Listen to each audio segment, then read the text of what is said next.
Hey, with today's daily sprint, we're talking about increasing purpose, passion, and meaning. And today we're talking about perfectionism. We've talked a little bit about perfectionism in the past, and generally, people, when they describe themselves as perfectionists, it's normally done with some pride or, kind of like putting out there like, oh, I'm a perfectionist, man. I do things, with all in or whatever. And generally people are like, oh yeah, that sounds good. But if you look at the etiology, the roots of perfectionism might be something that you want to explore. So the first thing that when you admit to being a perfectionist, you are admitting, one, that perfection is possible for you. Okay. Now, I know I'm wearing the Jesus shirt, so I would say, as a follower of the guy, that there's only one perfect human being, and it ain't you. Okay. So striving for perfection isn't necessarily a bad thing, but it's going to definitely be a losing battle because perfection doesn't exist. But more so, and that's just kind of an anecdotal thing that I just thought of, but more so, perfectionism isn't a quest to be over adequate. Your desire for perfection or your perfectionism is actually an escape from feeling inadequate.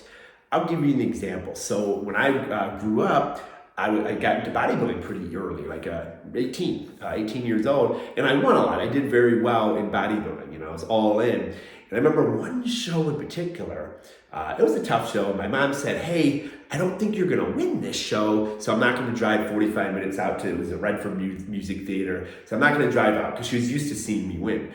That made me feel, I didn't know it at the time. At the time, I was like, yeah, I know I might not win this one. And I didn't, I took third. But anyway, that put a seed that unless you're winning, which would be, I guess, the perfect score, then there's a feeling of inadequacy there. Okay, so later in life, I would run away from that feeling in order to feel adequate. So that is super, super important. So if you describe yourself as a perfectionist, maybe you go back to your childhood. Maybe, like in my case, you were just held to a standard where, hey, you win. That's it. You show up, you win. That's the standard. Not like you give your best, not that you grow, you win. Okay, that's not necessarily something that is healthy and that will actually hold you back from things, because we don't learn from winning, we learn from our losses, we learn from our setbacks, we learn from our quote unquote failures. So looking at other things in your childhood, like why do people or who else made you feel inadequate, and release yourself. And the way that you release yourself from the perfectionism is you acknowledge that it was this person, it was this person's comment, or it was how this person treated you. It could be a spouse, could be a parent. Generally, it is a parent. It is this person, and then you forgive them.